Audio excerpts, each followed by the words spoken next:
Hey, it's Jenny Wolek with the Wolek Group, Keller Williams Realty in Tulsa, Oklahoma.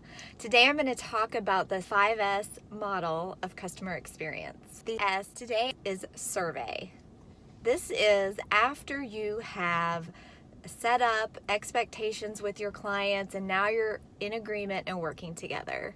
You are going to survey along the way how you're doing, checking in, getting feedback.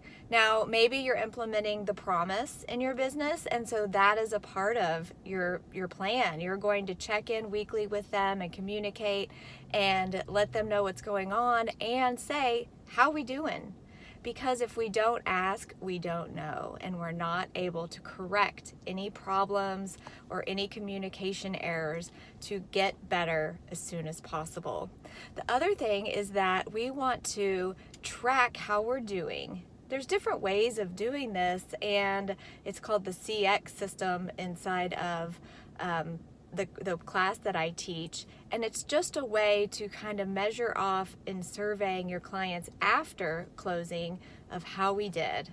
Another way is surveys and reviews online after closing.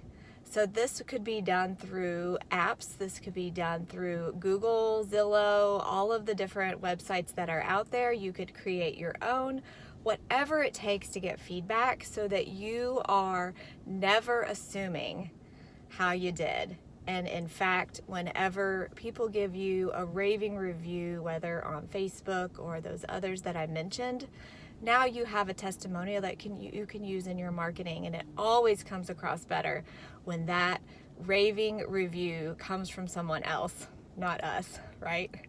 Well, let me know if you have any ideas on ways that you can survey and check in with your clients through the process and beyond, and I'll talk to you real soon. Bye.